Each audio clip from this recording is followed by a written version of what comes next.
Bienvenido a Desde Cero. Welcome to Right from the Start. I am your host, Manuel, and on today's episode, we have a very special guest with us. But before that, I kind of want to tell a little story that pertains to this podcast. Recently, my mother passed away, and one of our fondest memories of us growing up is on Friday nights. Dad used to come home and give us money to go out to eat, right? And one of our favorite spots that we used to love going was Pepe's Mexican Cafe, and as we used to call it, Pepe's Tacos, right? Yep. And that was one of our most or one of my most favorite memories of growing up with Mom.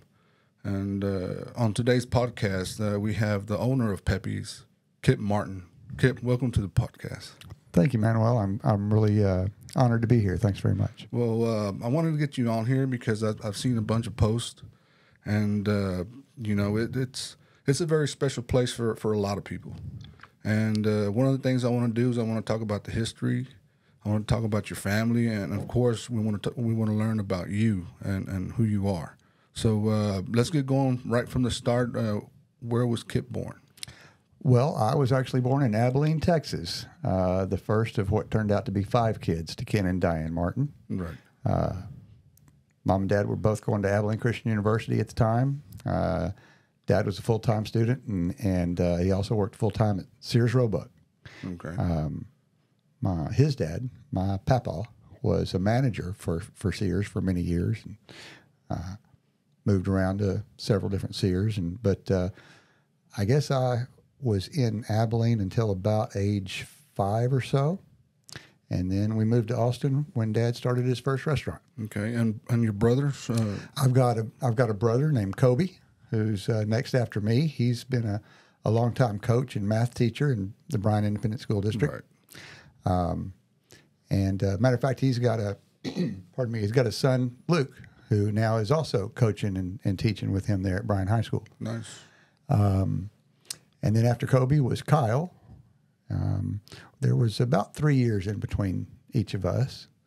Then after Kyle, we had our only sister, that's Mindy Kay. She's also employed in Bryan ISD. And her husband, Brian Douglas, who ran Pepe's for about 10 or 12 years before I got there, is also employed at Bryan ISD. Okay. And then the baby brother is Craig. So Kip, Kobe, Kyle, Craig, and Mindy Kay. Mindy Kay. Mm-hmm. Okay. Tell me about growing up. Where did you grow up? Did you grow up in did you say Abilene? Well, I mean, I don't remember Abilene all that well because we left there, like I said, about age 5, early 5. Okay. And we lived in Austin for about a year. That's where Dad started his first restaurant. Okay. What was the name of that restaurant? The name of that restaurant was Amigo Joe's. Amigo Joe's. Amigo Okay. Joe's. A lot of local Bryanites and College Station folks will remember Joe Reese. Yes, I know. You remember Joe? I knew Joe Reese very well. Yeah, he's a good guy, and matter of fact, I worked for Joe quite a few years in my high school years. Okay. By the time I graduated A&M in '86, or actually, that's about right. I had put over a decade in the restaurant business myself, Okay. but mostly washing dishes, waiting tables, and like that. Right. But I worked for Joe, who worked for Dad, and worked for Dad for 40 years. And in fact, that's why the first restaurant was named Amigo Joe's, was because Dad. Because of Joe Reese? Because of Joe Reese. Yeah. In fact, Dad was trying to hire him away. Yep. Dad was trying to hire him away from another Mexican restaurant that he worked at. And the clincher was when he told him, "Hey, I'll name the restaurant Amigo Joe's." Wow. And that's what convinced Joe Reese to come work for him. If anybody didn't know, the Martin family had quite a few restaurants in this town, and one of another one of my favorite was Kip Martin Steakhouse. Yeah, because it sold probably the best chicken fried steak anybody ever had. Man, I wish I had a nickel for every time I've heard somebody say that. Tell me about the family or the Martin family business and why the restaurant business. Mm-hmm. Well, why the restaurant business? Well, Dad started out. There were 2 partners, and I think they each put $3,000 in. And Dad didn't have $3,000 to put in, so they were silent partners, and he was a guy who was actually going to run the restaurants. Okay. And that's what got Amigo Joe's started there in Austin on Burnett Road. We just lived there for about a year. That's where I first went to kindergarten at. And we lived there for about a year and got things kind of rolling there. And then Dad started looking to expand and found this location there on South College that John C. Culpepper had built for another tenant that was going to occupy the building and ended up deciding not to, or I don't know if they had their finances together or what, but Dad ended up renting and eventually buying that building from John Culpepper. And that was the first restaurant we had in this town you're right, Pepe Taco was Pepe's the name Tacos. of it. Well, actually, no, not quite. You're close. It's Pepe Taco. That was the name of it. Pepe Taco. Okay, and that was 1969. That's correct. Correct. Yep, October 69. We don't even know what the actual birthday was because it's been so long ago. Right. There's no records or anything. We just know it was October 1969. Okay, and why a Mexican restaurant? Well, my dad would always just kind of try to figure out what the next big thing was, and back then is when fast food Mexican food places were kind of starting to get the public's attention, kind of starting to take off. That's all I can really tell you. I know that. And I think you saw somebody ask the question. Matter of fact, my sister asked the question, "Who's Pepe?" Oh yeah, who's Pepe? You know, who's Pepe Kip? For all intents and purposes, I guess I'm now Pepe. Yes, yeah. Sometimes I use the name Pepe to tell my folks or my employees or my customers, whoever, we got to be doing something for Pepe all the time, but I guess for all intents and purposes, it's pretty much me. What was business like when you first opened? Do you recall how old were you at the time? Man, I was 7 years old. 7 years old. Do you remember that place being busy, or being talked about? Or like that? Not initially. Initially, it was my mom, my dad, and they had an employee there by the name of Susie Ebert. Susie's still around. I see her. She comes through the drive-thru from time to time. Yeah, and the three of them were pretty much it to start off with. My most indelible memory of those years was when me and my younger brother Kobe had our orange Hot Wheels track strung from one end of the kitchen to the other. Right. And I remember that Mom and Dad had to walk funny because they had to go on either side of that track because that's about how wide the kitchen was. Right. And that's what I remember. I remember that as soon as I was probably, I think the earliest I actually worked in the restaurant was maybe 12. As soon as I was able to, like I like to say, old enough to wipe a tray. Right. That's when I started working at Pepe's. So when did your dad open up his next restaurant? Well, I want to get to the history before we get to Pepe's. Okay. Well, so the next restaurant after Pepe's was the Kip Martin Steakhouse on Texas Avenue, and its location was next to where the Fat Burger is now. Okay. Just near. Is it Townshire? Was that the name? Yes. I believe that's the name of the shopping center.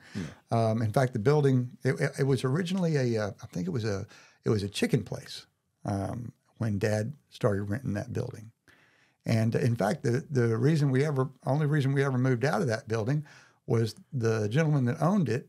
Dad wanted him to sell him the building, and he didn't want to sell it to him, and that's when we moved into what used to be the Pacific Coast Highway. Location there on 29th Street. Okay. But that was after quite a few years. All right. And following that, you opened up a barbecue place as well, right? Was it Kip Martin's Barbecue? No, there's a lot of, in fact, today I had someone with that misapprehension. Okay. There's a Martin's Barbecue that is catty corner from Pepe's. But that place has been there since South College was a dirt road, And it was a place to stop and water your horses when you were going from Bryan to the Texas A&M College. Wow. Yeah.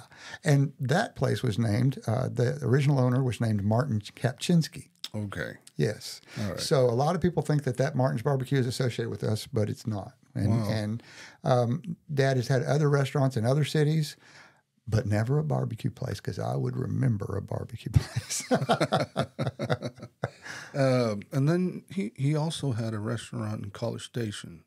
What was that? You're called? probably thinking of Fort Shiloh. Fort He had Shiloh. several in College Right, Fort Station, but the Shiloh. one that most people know is Fort Shiloh. It looks like looked like an old Indian fort. Yes. Yes. Yeah. Yeah, that was my favorite of all Dad's And restaurants. what type of restaurant was that? I don't think I ever attended that place. It was a full service steakhouse. One of the things that we had that was notable there was a really huge salad bar. That's where I believe it was Shiloh where we first started serving those homemade rolls that everybody really liked. It was we had you could order like family style, so you could get top sirloin for $4, and they'd bring out a big sizzling platter with a bunch of pieces of top sirloin on it, and it was a all you could eat salad bar and all you could eat on the rolls, and they'd serve baked potatoes and with the baked potato dressing that goes on it, which is the butter and so actually at that point in time they served separate butter, sour cream, and bacon bits, and you could also get green onions to go on them. Okay. Which one was your favorite? Oh yeah, definitely Fort Shiloh. Definitely Fort Shiloh. Yeah, we went to Fort Shiloh as a family every Sunday for, golly, I don't know, could be 10 years, something close to that, and largely when I was in high school. Matter of fact, I worked at Fort Shiloh. We lived over by St. Joseph Hospital back in Memorial Forest, and I rode my bicycle from that area, Memorial Forest, all the way out to Fort Shiloh to work as a dishwasher at Fort Shiloh. Okay. When did you start working as a real employee at one of these? And what restaurant did you start working at? Well, the first one was Pepe's, and I also washed dishes and did a few other things at Kip Martin Steakhouse. Did you get to work in all the restaurants? I worked at Pepper's Deluxe Hamburgers. I worked at Pepe's. I worked at Fort Shiloh. I worked at Kip Martin Steakhouse. I never worked at the Fajita Grill, which we had a couple of restaurants in Post Oak Mall for a while, for exactly 1 year. It was at the same time. It was the Fajita Grill, which was in the location where the Chuck E. Cheese's, I believe, is now. Okay. And we also had a combination Kip Martin chicken fried steak and Pepe's in the food court in Post Oak Mall. And actually, I think I worked in that one for just a little while. Although it was short lived, Fajita Grill was one of my favorites as well. We had a tortilla machine that was making fresh tortillas from dough out in the middle of the dining room, and you could watch that thing, push the dough balls up to the top and smash them out, and then it'd go around a little griddle, and had a rotating griddle with several layers on it in the middle. And as it got all the way around the circle, then it'd flip and go down to the next level down, and it'd cook it some more, and then it'd flip and go down to the next level down. And so that's how we made the tortillas. I wish we had room at Pepe's to have our own tortilla machine. Right. Maybe at the next one we'll do that. Right. So let's get into Pepe's Mexican Cafe. Mm-hmm.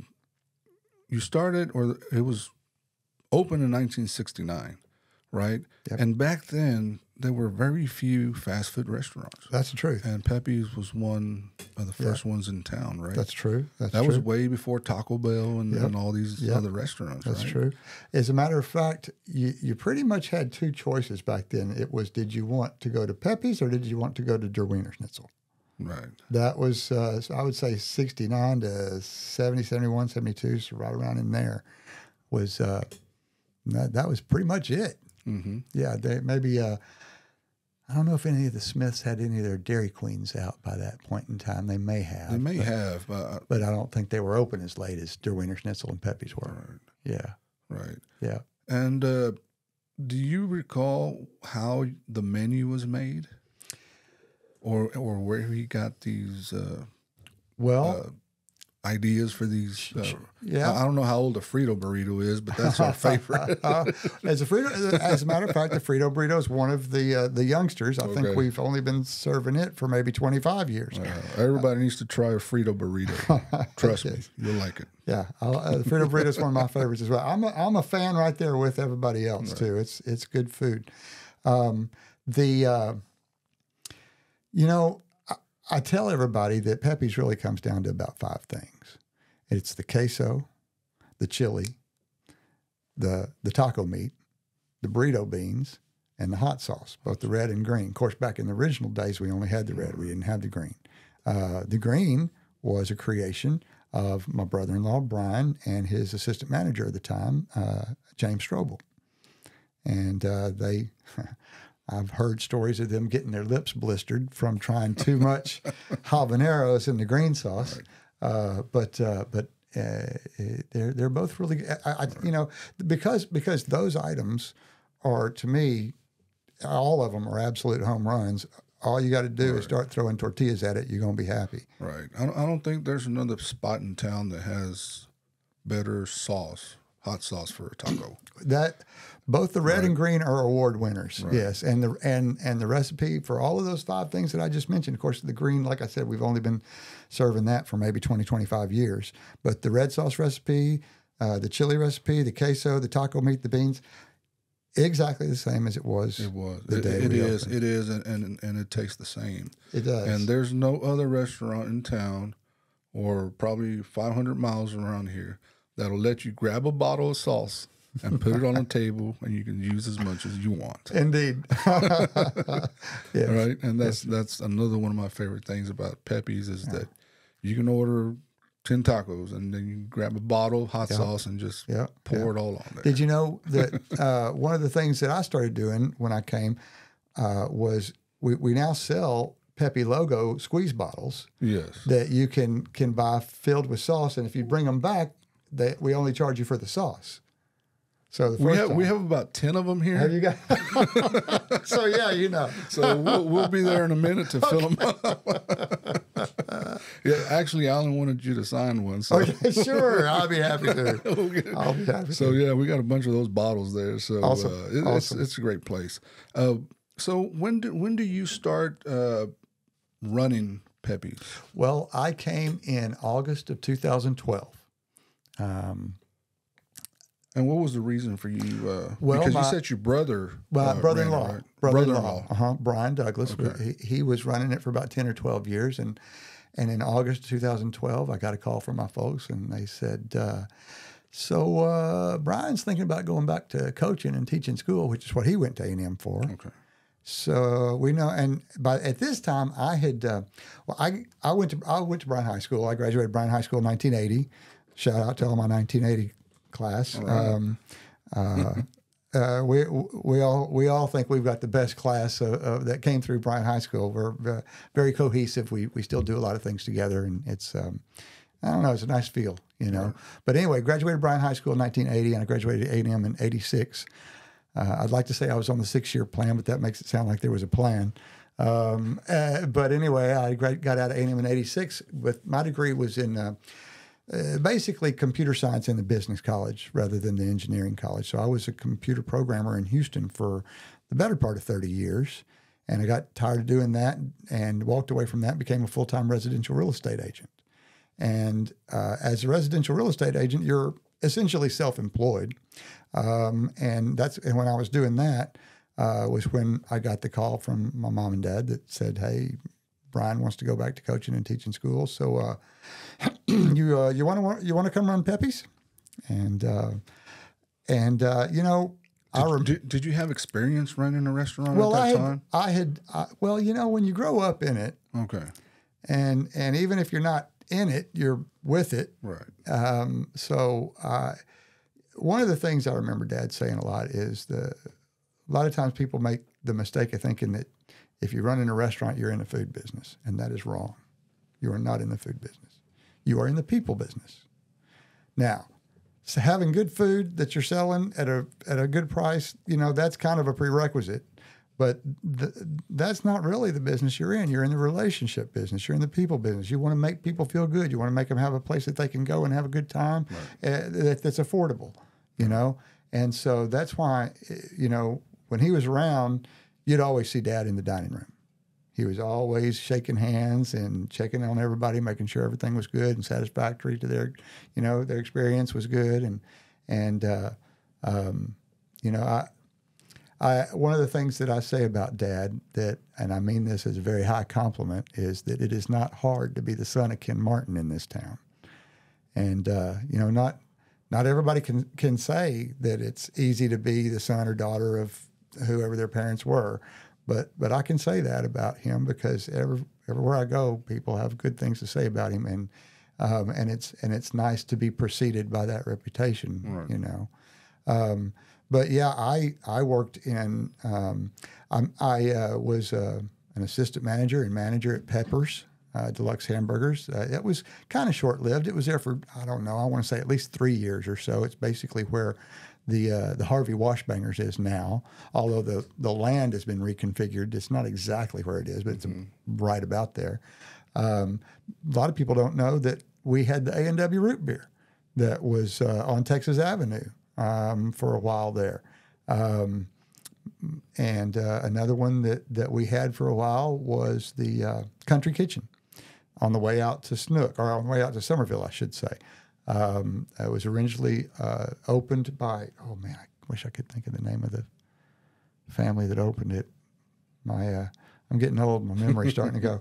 But my dad and my uncle Ray were running that for a while, and then it eventually burned down a few years back. Well, quite a few years back, probably by now. I'm trying to think of all the restaurants we had in Bryan College. We had another Pepe's that was in College Station that a lot of the College Station people remember, that was over on Dominic.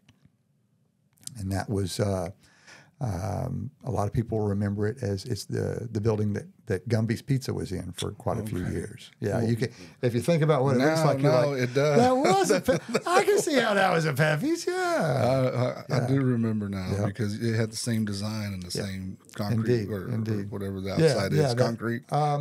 Stucco. Stucco is the word we're looking for. Yeah. And that stucco look is known for Pepe's. Right? That's right. And it's got a kind of a Southwest Mexico, New Mexico kind of a feel to it. What was your thought when they first called you, when your parents called you to run Pepe's? Well, I'll tell you, I do specifically remember when I got my degree from A&M, one of the first thoughts I had was, I don't ever have to see the back of a restaurant again. Because I had put 10 years in a restaurant, and let me tell you, restaurant business will burn you out. It is a tough row to hoe. It really is. And so I only half-jokingly tell people that it only took me 30 years to get over that. Okay. But when they asked me if I wanted to come do it, I told them, yeah, I did want to come run it, but not because I just thought it'd be fun in my 50s and 60s to run a mom and pop taco shop, because I'll tell you, there's some things about it that are not all that fun. Right. Don't get me wrong. I feel very blessed, and there's some things I absolutely love about it. But it's a struggle. It is. It's definitely a struggle. But I wanted to come run Pepe's, and the main reason was I didn't know why we didn't have 200 of them already. Okay. That was my thought. Now, having run it for 11 years and still being a single location restaurant, I'm enlightened as to exactly why, because it is tough. Yes. It is tough. But that is still my dream. I am in it 100%.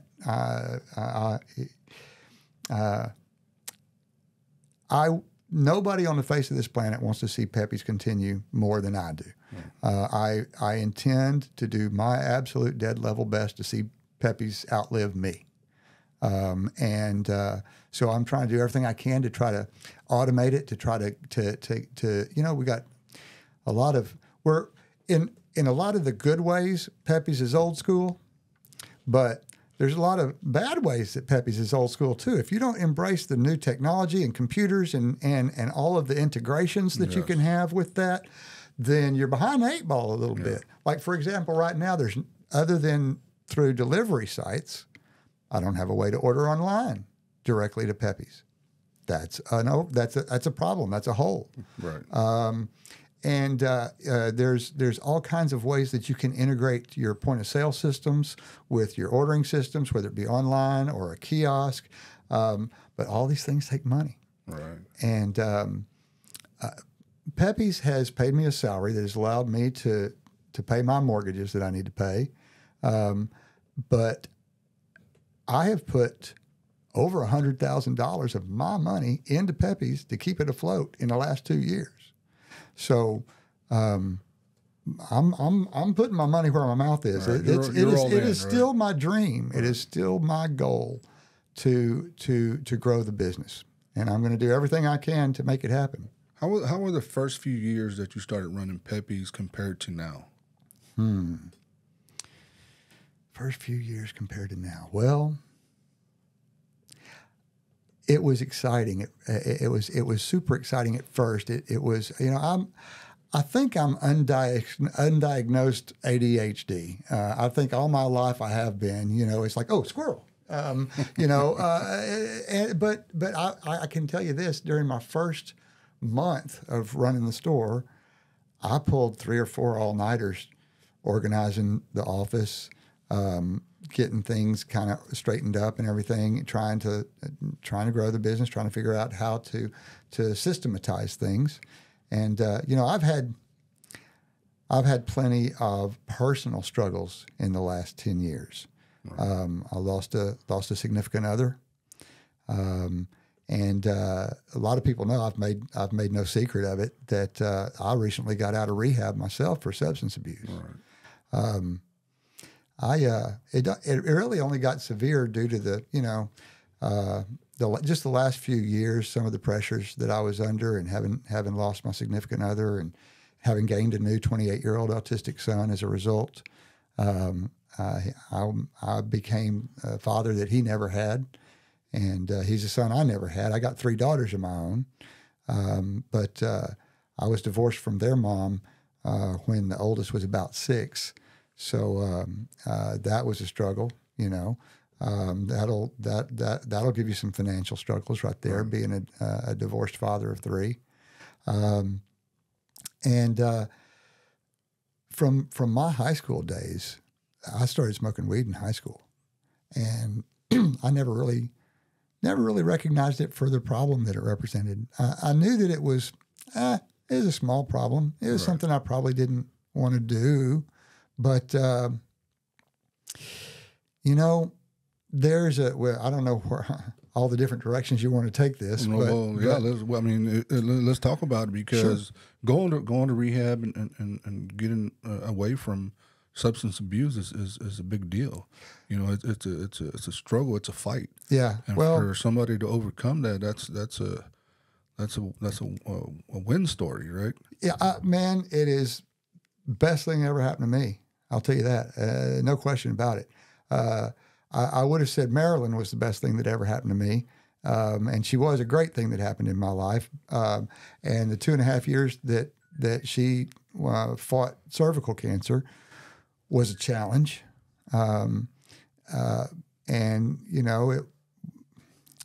We all have a story. We all have right. interesting stories. We all have right. different stories, but every one of them, if you knew, what somebody's gone through, it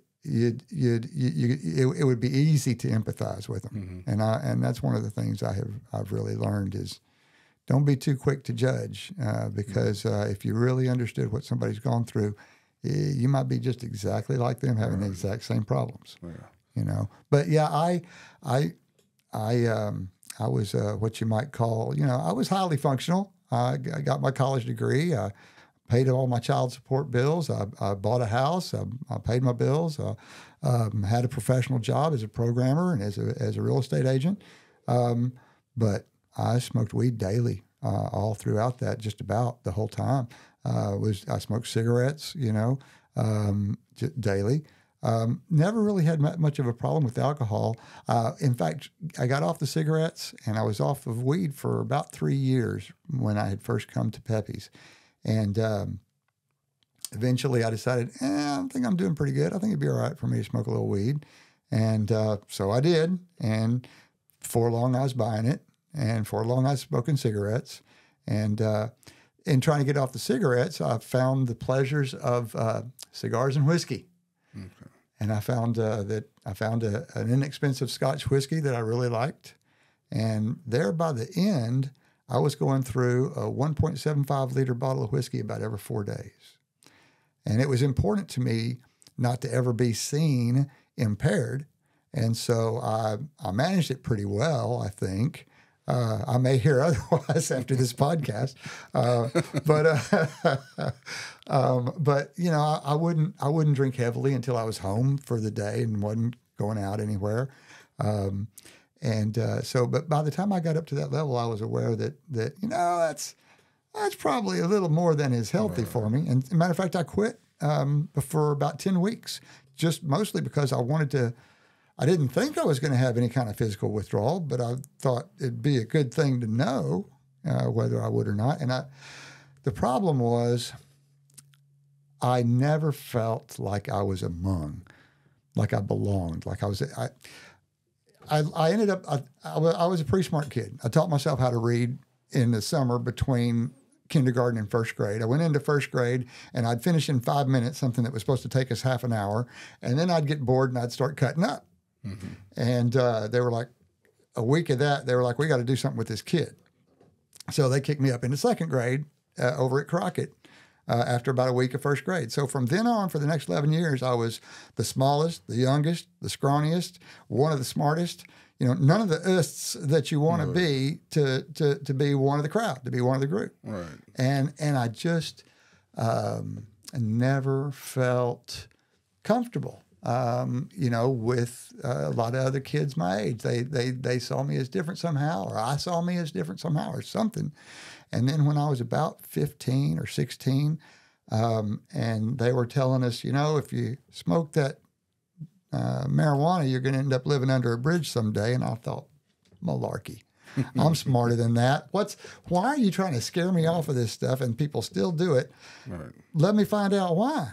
What drew you to marijuana smoking? Was it peer pressure? Was it just trying to get away? It was absolute curiosity as to why we were being warned against it so hard, and yet people still were smoking it. Okay. So there must be something to it. And I am not going to be ending up living under a bridge because I smoke a little marijuana. I can find out what it's like, what the point is. And what I found was that feeling of being awkward, not being, you know, that uncomfortable feeling in my own skin and that feeling of being stoned could not coexist in my body at the same time. And it was a relief. It was an effective medication is what it was. Right. And so that was a no-brainer for me from that point forward. What did you tell your kids about drug use? Well, we never discussed it. I just didn't talk to them about it, hid it from them, you know, for as long as I could. You know, it seemed obvious to me. In fact, it still seems kind of obvious to me that which one would you want your kids doing? Going out drinking or going out smoking weed? Well, they're not likely to get arrested for a DWI. I know of people who have gotten their life in really bad trouble over alcohol, and I'm not as aware of people getting their life in really bad trouble smoking weed. It seems to me like I'm able to be a productive member of society and still enjoy getting stoned occasionally. But the problem is that what it was doing was essentially it was filling a God-shaped hole with something that wasn't God-shaped, is really what it was doing. I try to describe it to people like this. It's like you're always getting a cold, and the only thing you've got to treat it with is NyQuil. So every day you're steady buying NyQuil, okay? And it's effective. It works. But you're going to be buying NyQuil the rest of your life. And go into treatment and understanding about and what it also did is it stunted my development from a maturity standpoint, from a really becoming a man standpoint. From it got in the way of relationships. You know, it took time away from Marilyn. You know, I'd go out on her patio to smoke when I was visiting. I mean, she said, "I'll never ask you not to do that because I know that that you like that." Right. And I appreciated that about her. You know, and I just never ever really saw it as. In fact, that honestly, when I came to terms with the idea that I needed to give up marijuana when I was in rehab, that was a thing I had to grieve. Right. I had to mourn the loss of that because it did something for me. I felt that it helped me be more creative. It helped me have ideas that seemed good at the time, you know, and I'm not sure that they were bad ideas. It's like it tuned my emotional antenna to some creativity that I didn't otherwise have. Right. And so it was tough to come to terms with the idea of letting that go. But here's the thing. In February of 2023, I lost Marilyn in October 2022. In February of 2023, I had an employee that I'd really been helping a lot. He had lost his place to live. He was sleeping on a couch at a friend's apartment, and he went home one day, and the friend was gone, and the door was locked, and he was on the street. And so he started coming in kind of disheveled looking. I'm like, "Hey, buddy, what's going on here?" And he said, well, he told me he was sleeping on the street the last 3 days. So I got him a place at Twin City Mission and was giving him rides to and from work. And I caught him stealing from me 4 different ways. Not 4 different times, 4 different ways. And I was like, "Hey, man, what is the deal? I've treated you better than anybody else that's worked for me. And you're stealing from, what's up?" And He said, "Well, Mr. Martin, I got to tell you, I got a confession to make. I got an addiction." And I'm like, "Okay, to what?" He said, "Well, I'm addicted to cocaine." And I'll be honest with you, the first thought I had was, how are you addicted to cocaine on what I pay you? I mean, because my experience, I dabbled in it a little bit 30 years ago, just out of curiosity. And it was so expensive and so brief that I didn't really have that much interest in it. Marijuana was more effective, and much more long-lasting and much more inexpensive for me. And so I didn't ever play with it again. I didn't run in those circles. I had no idea where to get it. But it was about 2 or 3 days later, and I thought, he knows where to get cocaine. I remember cocaine was kind of fun. I could sure use some fun because, I was really grieving over the loss of Marilyn and all the pressure I was under and everything. And so I thought, I think I'm going to go get a little bit of cocaine. And within 6 weeks, it had me by the neck, man. My daughter discovered that I was using cocaine, and the way I had been taught to use it was injecting it. So I was injecting it from the very beginning. And my daughter found some syringes in my bathroom when she went in to use a scale one time. And she asked me about it, and now I had a decision to make about whether I was going to be honest with my daughter or not. Yes. Okay, so, I made the decision I wasn't going to lie to my daughter. So I told her exactly what was going on. She's like, "Well, Dad, you got to go to rehab." So I tell you what, if I can't leave it alone on my own for 30 days, I'll go to rehab, no argument. And I did. I put it away and I didn't touch it for 30 days. And about 35 days, I got worried about the tenuous nature of my one and only place I knew to get it. I thought, man, and this particular person was having some legal troubles, and I thought he could go away soon, and then I'd be back where I was. I wouldn't be able to get any anymore. Mm-hmm. And so I thought, I think I'll go get me an 8-ball and stick it up in the top of the back of my closet, and then I'll have it there, for whenever I decide I want to use it again. It lasted about 3 days. It was gone by that time, and I was right back in it. And after about another 6 weeks, and by this time my daughter had moved out of the house because she had. It was the end of a semester, and she was living in the house where I was living in, and she wasn't around to to see the telltale signs. Right. There was nobody there to tell you anything. That's right. Not to use, That's right. That's right. And it got to the point where I was worried about me. Let me tell you something. That's an experience. I guarantee you there are some alcoholics and addicts out there who that will resonate with. When you get to the point where you're worried about yourself, you got a problem. Right. No question about it. And then before long, and so I shared that with some confidants, and it got back to the family. And my brothers came and saw me one night up at Pepe's and said, "Hey, buddy, what's up with this? You gotta, what's going on? The only thing I did right was I was honest about it. Okay. And, and it got to the point where, it got to the point within 2 to 4 weeks, they said, "Hey, look, we got to talk about this." And so we had a family meeting, and they said, we want you to go to rehab. We want you well. We want Kip better. And my mom offered to pay for it. And I haven't had insurance or been to a doctor in over 30 years. I couldn't afford it because of my child support bill. As a matter of fact, the mortgage that I qualified for the house that I had in Houston, I would never have qualified for if I had to reveal the child support bill that I had. But because it was a new obligation every month, back then you didn't have to reveal that. Right. So as a result, I was paying 60, 70% of my income in child support and that mortgage. So there was no money left over to have insurance or a doctor or anything like that. Right. So if mom hadn't offered to pay for rehab, it wouldn't have been an option for me.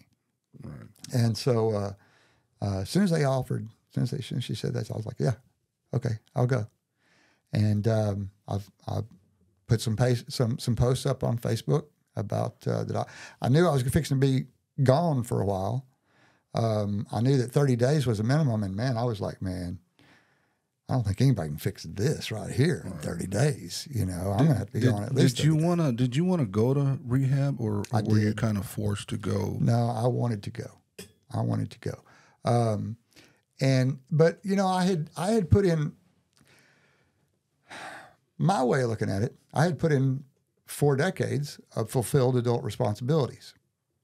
So I had, and even when I was, gotten up to the point where I was going through a handle of whiskey every 4 days, I was handling my business at least to some extent, good enough to keep the wheels on. You know what I mean? Right.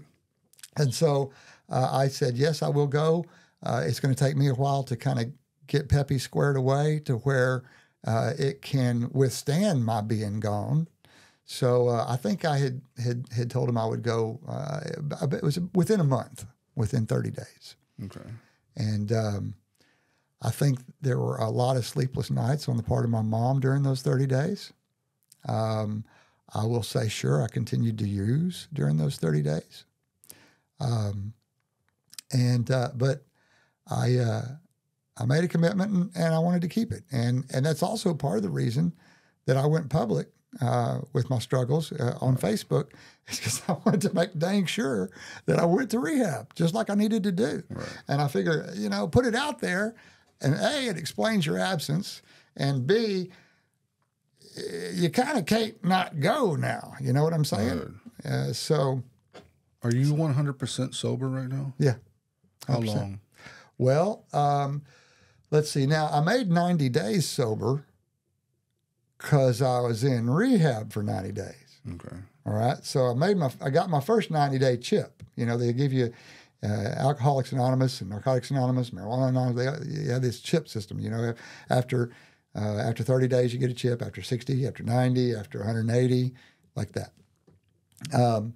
When I came back from, I went to by the way, I don't want to neglect to mention where I went. It was a place called La Hacienda in Hunt, Texas. And I've got an assistant manager that works for me that was formerly a lawyer, and he came to me during my first year of running Pepe's looking for a job. He had just come out of Safe P.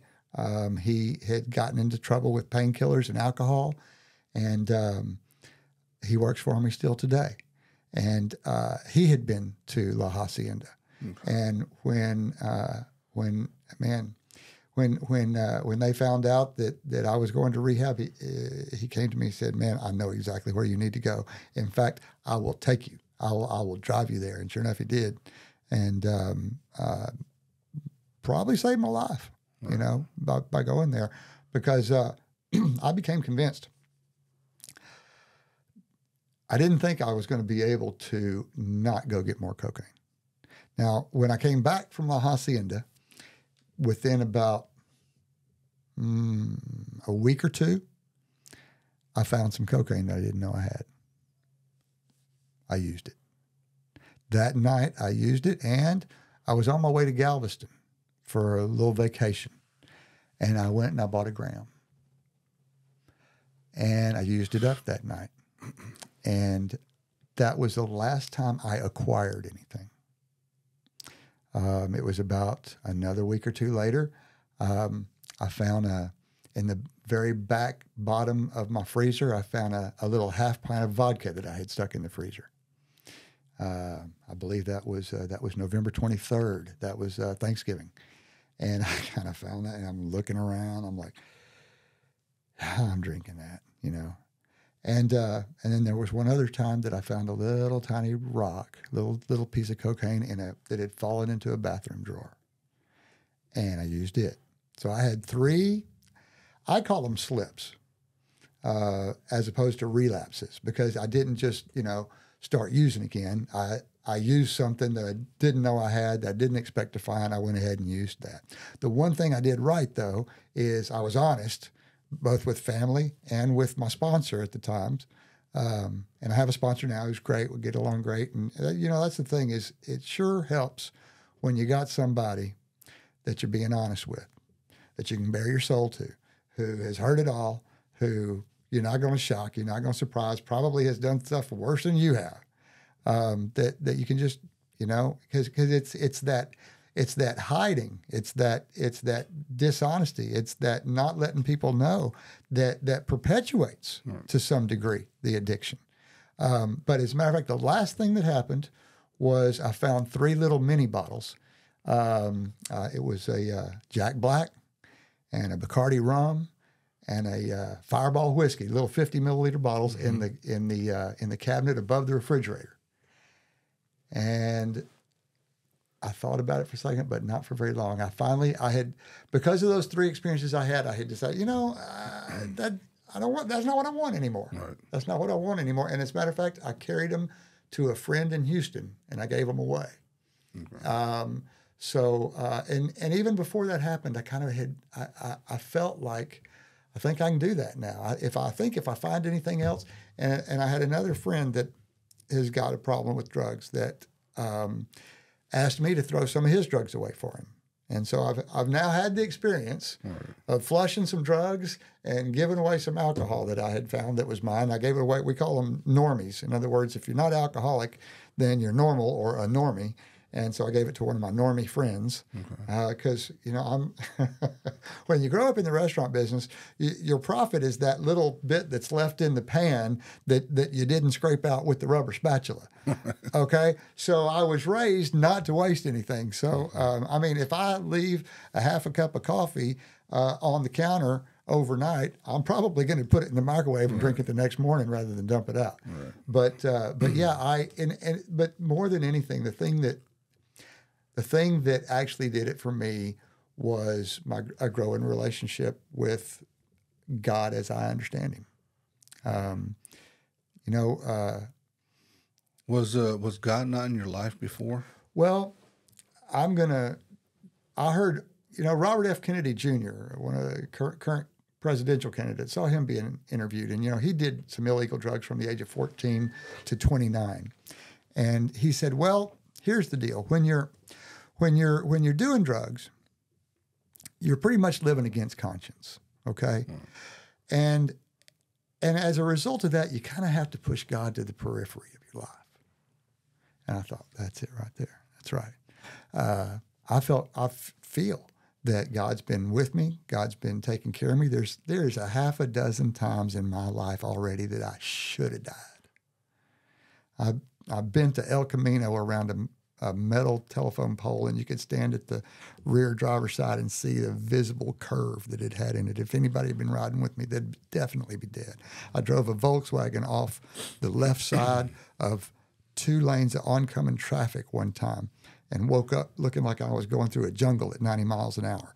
And nothing happened to me but a scratch on my big toe. There's been several times that I think I had several guardian angels that can now go take care of somebody else because I'm not putting myself in those situations anymore.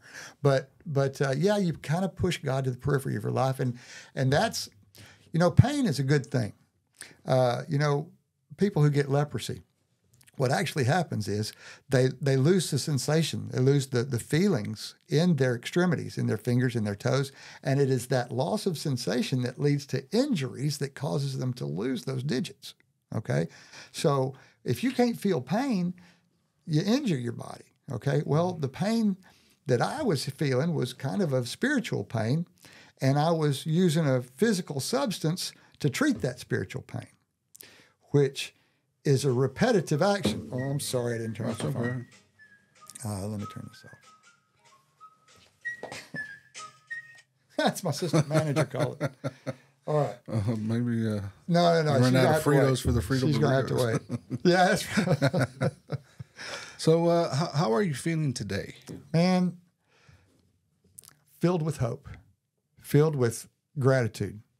I have found that it's really easy to be grateful. All it takes is just taking a minute to think about the things that you have to be grateful for. And I don't care how crappy your life's going, you got plenty. You got plenty to be grateful for. Right. And it's just a matter of what you think about, what you focus on. Yes. I'm also going to AA meetings about 3 times a week. And it's kind of like church, You go there, you might go there thinking, man, I don't want to go to another meeting, but you leave there thinking, man, I'm glad I went to that meeting. Right. What would you tell somebody that needs help? What's the first step? Is it admitting? Well, yes, it's asking for help. It's asking for help. It takes strength, man. It takes courage. It takes it's called a moment of clarity. If you have a moment of clarity where you realize, man, I got a problem, dang it. Right. Okay, great. You've got that realization. What are you going to do about it? What are you going to do about it? You're going to do nothing about it? Or are you going to reach out to somebody? They can reach out to me, man. I'm easy to find. I keep business cards at Pepe's. They've got my cell phone there. You can find me on Facebook. And I'm not the one to help you, but I can sure point you in the right direction. Right. As of right now, I personally have got I could look at my app and see, I think that's 70 days of sobriety since that last slip I told you about. Okay. And I feel like my sobriety is not fragile. Finally, I feel like it's not fragile. There's a story we call it the Big Book, Alcoholics Anonymous, that says that, we go through life thinking we're supposed to be the director of the play of our lives, that we want to arrange the other actors and give them their lines. We want to arrange the lighting. We want to arrange the choreography and the blocking. And if everybody would just do what they're supposed to do, why, they'd be happy and we'd be happy. Right. But the thing is, we're not supposed to be the director. God's got that job. And when I first started reading that, I thought, I thought I was supposed to do it. Who else is going to run my life? Who else is going to make sure that my needs and my kids' needs are met but me? Well, turns out that you can turn that over to God. And then, man, I tell people, I had gotten down to about 120 pounds because of the cocaine when I went into rehab. I came out of there 30 pounds heavier and 90% lighter. I mean, I was walking about an inch off the ground, man, because I didn't have to be the one who had to arrange everything and make everything work out to where I was going to be happy. I could just put it all in God's hands. Right. And if he was taking care of me, and I believe he was, even when I was not acknowledging him, even when I didn't have a close relationship with him. Why is he going to quit once I've given my life and my will over to him? The third step in the 12-step program, which, by the way, everybody could benefit from the 12-step program. Everybody. All you got to do is change the word alcohol in step 1 to life. We admitted we were powerless over life and that our lives had become unmanageable. But people don't want to feel that. They don't want to think. They want to retain some sense of personal power. But the truth of the matter is, you're powerless over life, buddy. Mm-hmm. Anything can happen tomorrow that you don't know and that you've got no control over, and there you are. And you had nothing to do with it, but it happened, and now what are you going to do? And as soon as we really kind of realize that and just put ourselves in God's hands and say, okay, I'm going to just try to do whatever I think God wants me to do.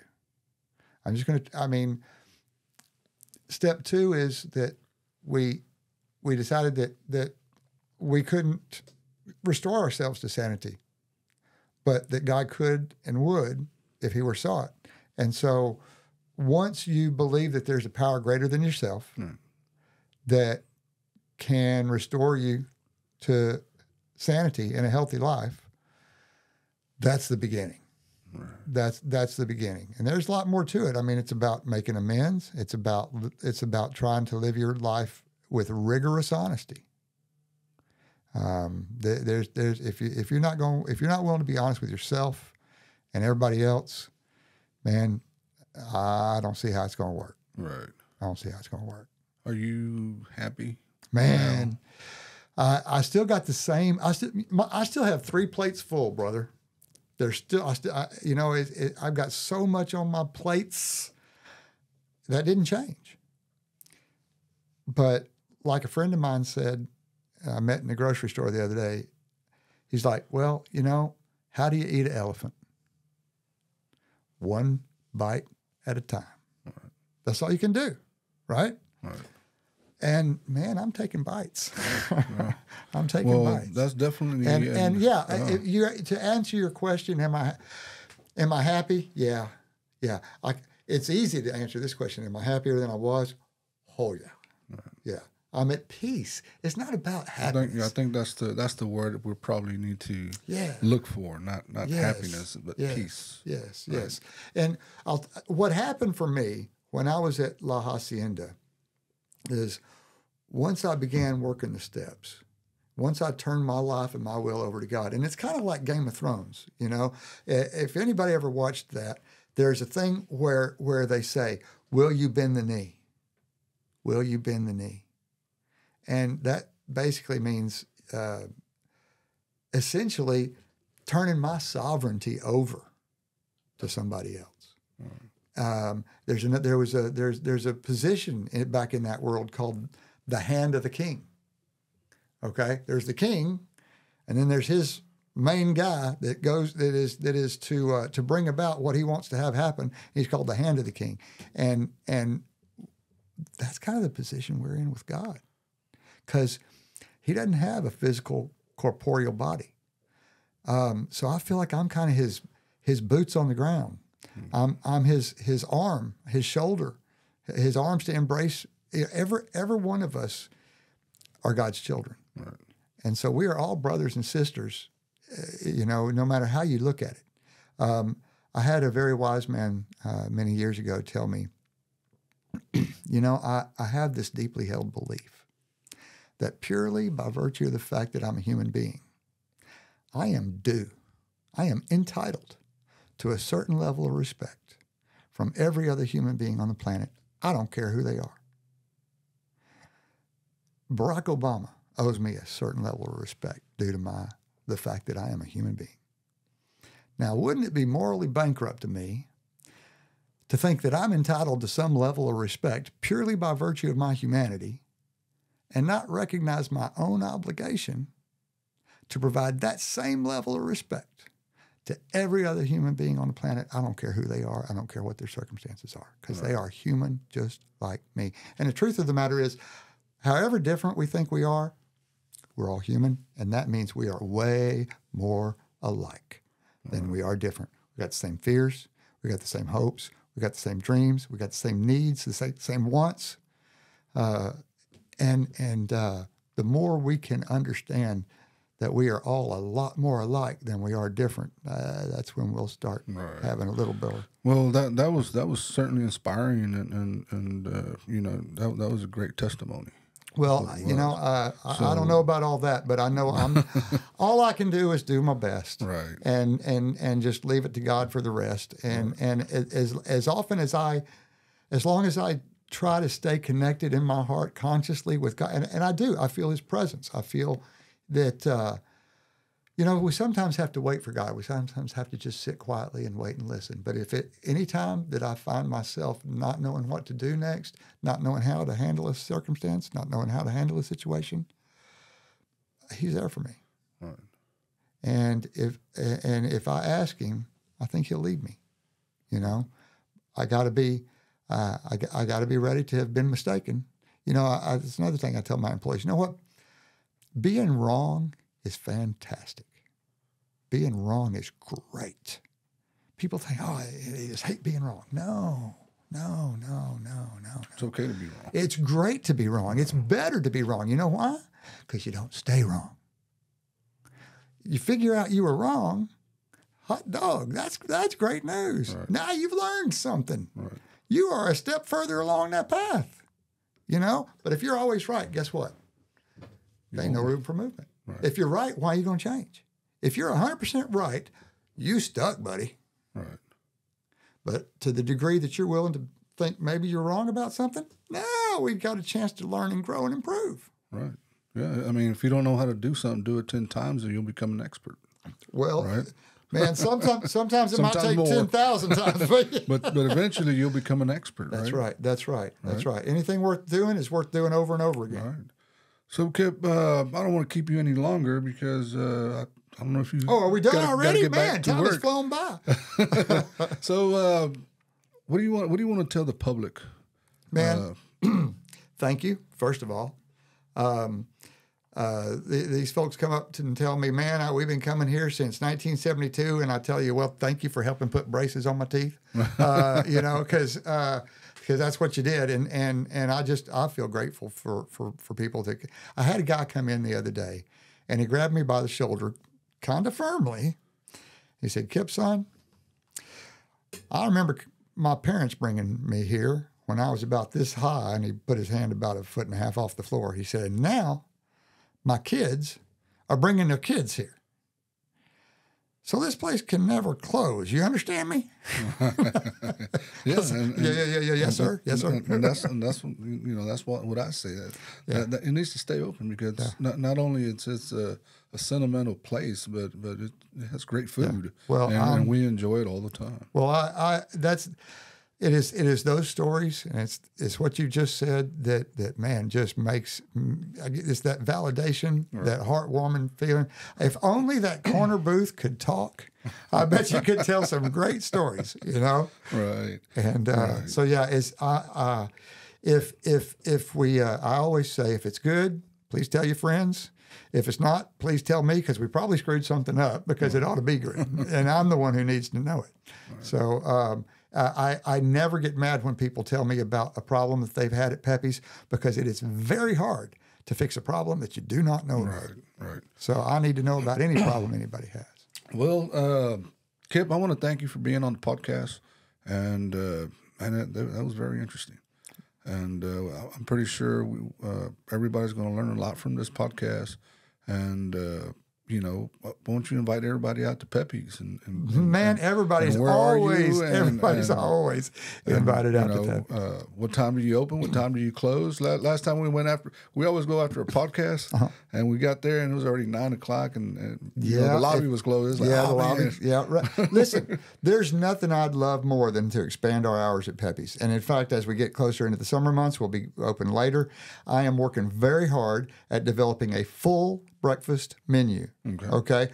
I've got some of the best Mexican potatoes you have ever tried, using a little bit of our queso base and some of those diced potatoes we use in our breakfast tacos that we make right now. Our drive-through opens at 8 a.m. And right now, our dining room opens at 11 a.m. Monday through Thursday, the dining room closes at 9 p.m. and the drive-through closes at 10. Friday and Saturday, dining room closes at 10 and the drive-through closes at 11. And on Sunday's the only day we serve our breakfast tacos all day long. Okay. We open the drive-through at 9, and we close the dining room at 9, and close the dining room at 8 on Sunday, and the drive-through at 9. So, but honestly, make me have to expand the hours would be something I would love to do.